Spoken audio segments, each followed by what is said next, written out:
Em nosso estudo de hoje, a lição 8 do livro Dinheiro, e tem por título Diante de Deus e de César. Em nosso relacionamento habitual com César, simbolizando o governo político, não nos esqueçamos de que o mundo é de Deus e não de César, a fim de que não sejamos parasitas na organização social em que fomos chamados a viver. Muitos se acreditam plenamente exonerados de quaisquer obrigações para com o poder administrativo da terra, simplesmente porque, certo dia, pagaram à máquina governamental que os dirige os impostos de estilo, exigindo-lhe em troca serviços sacrificiais por longo tempo.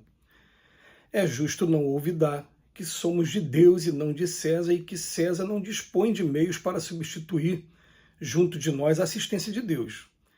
Por isso mesmo, a lei, expressando as determinações do alto, conta com a nossa participação constante no bem, se nos propomos alcançar a vitória com o progresso real. Examinando o assunto nesses termos, ouçamos a voz do Senhor que nos fala na acústica da própria consciência e procuramos a execução de nossos deveres sem esperar que César nos visite com exigências ou aguilhões. O trabalho é regulamento da vida e cultivemo-lo com diligência, utilizando os recursos de que dispomos, na consolidação do melhor para todos os que nos cercam.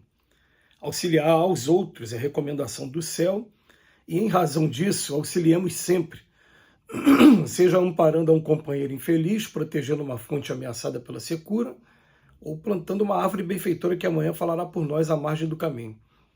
Todos prestaremos contas à divina providência quanto aos bens que nos são temporariamente emprestados e, sem qualquer constrangimento da autoridade humana, exercitemos a compreensão e a bondade, a paciência e a tolerância, o otimismo e a fé, apagando os incêndios da rebelião ou da crítica onde estiverem e estimulando em toda parte a plantação de valores suscetíveis de estabelecer a harmonia e a prosperidade em torno de nós. Não vale dar a César algumas moedas por ano, cobrindo-o de acusações e reprovações todos os anos. Doemos a Deus o que é de Deus, oferecendo o melhor de nós mesmos em favor dos outros, e desse modo César estará realmente habilitado a amparar-nos e a servir-nos, hoje e sempre, em nome do Senhor.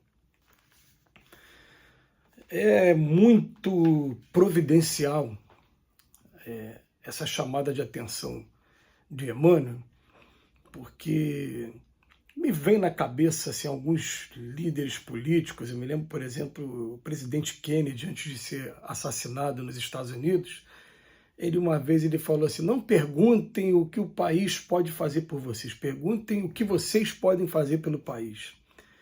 Nessa mesma linha de raciocínio, eu me lembro de ouvir Nelson Mandela também falar, me lembro de Martin Luther King, também numa luta muito bonita, né, de direitos, também falar nesse mesmo sentido.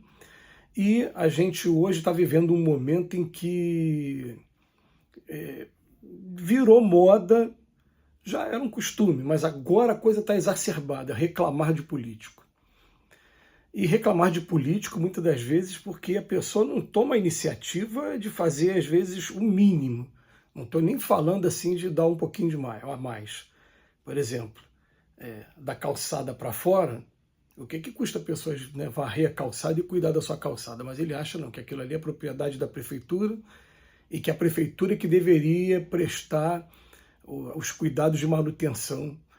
Então, a questão, o Emmanuel vem trazer para a gente hoje uma questão interessante. Ele fala diante de César, por quê? Vamos lembrar que é aquela passagem do Evangelho maravilhosa que demonstra assim, para todos que lerem de maneira imparcial o tamanho da inteligência do Cristo, quando ele estava sendo colocado à prova, no momento que foi feita uma pergunta diante de judeus e de romanos, que qualquer resposta que Jesus desse desagradaria a um ou outro. A gente deve pagar os tributos a Roma? Se ele fala que não, os soldados romanos centuriões poderiam prendê-lo naquele momento. Se ele fala que sim, ele ia contrariar os judeus que eram explorados na época pelos romanos.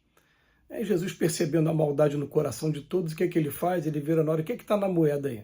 A César. Então dá a César o que é de César e dá a Deus o que é de Deus. Mas o Emmanuel vem lembrar para a gente aqui, o mundo é de Deus, o mundo não é de César.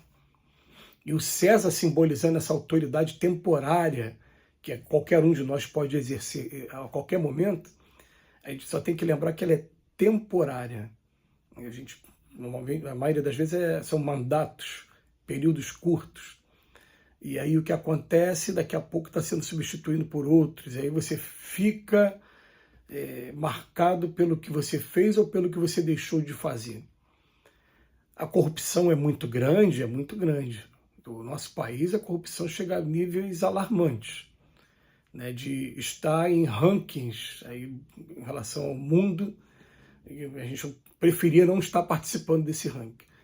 Mas a verdade é que quando se trata de você fazer a sua parte, a gente falha bastante nisso também. Então, não nos esqueçamos de que o mundo é de Deus e não de César, e que não sejamos parasitas na organização social, achando que pelo fato da gente estar sendo cobrado nos impostos, é claro, uma carga tributária muito alta, também uma das cargas tributárias mais altas do planeta, está também num ranking que também não seria nada desejável, de corrupção e também do volume tributário que a gente paga. Só em falar nos tributos, falar dos impostos. O que a gente paga de imposto de renda, 27,5%, que volta e meia tem alguns projetos de lei complementar querendo aumentar essa alíquota.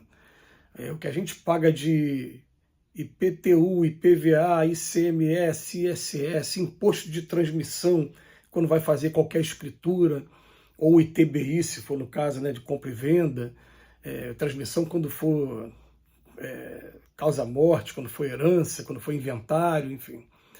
É um absurdo, sim. Mas daí a gente criar aquela postura de revolta total e vou me tornar um total parasita, o exemplo tem que vir da gente mesmo.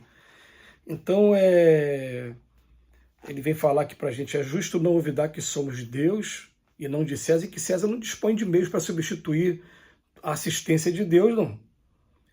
E outra coisa também, né? Não vai conseguir nunca fazer tudo. É uma coisa interessante que a gente observa, que a gente tem que tomar muito cuidado.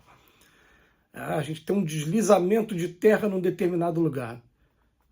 Onde estão as autoridades que não perceberam isso? Gente, tem coisa que a autoridade não tem condição ainda tecnológica, não tem, de perceber esse tipo de coisa, não. Se fosse assim, as prefeituras, os estados, os países seriam responsáveis por cada terremoto. Seria o que você...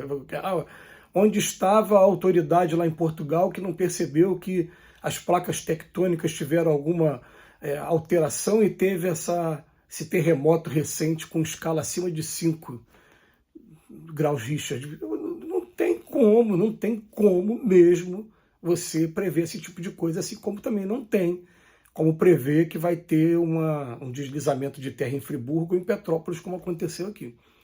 As autoridades podem prevenir, sim, aquelas construções que estão perto das encostas, que também acontece por falta de esclarecimento também do povo. Ali sim, ali poderia até ter uma ação. Mas eu estou pegando exemplos para a gente pensar no seguinte: a gente reclama muito e faz pouco. Se a gente pelo menos começasse a pensar assim, peraí, a pessoa de que eu estou reclamando, ela talvez esteja fazendo algumas coisas ali, eu não estou sabendo do que é. Mas não vou entrar nesse mérito não, porque também vai entrar mérito de terceiro. Estou falando meu, e eu? O que eu estou fazendo? Aonde entra a minha parte? Ele vem falar aqui para a acústica da própria consciência e procuremos a execução de nossos deveres sem esperar que César nos visite com exigências ou aguilhões. Isso é muito legal. E Emmanuel vem chamar a atenção da gente para uma coisa: todos prestaremos contas à divina providência quanto aos bens que nos são temporariamente emprestados, e sem qualquer constrangimento da autoridade humana, exercitemos a compreensão, a bondade, a paciência, a tolerância, o otimismo, a fé.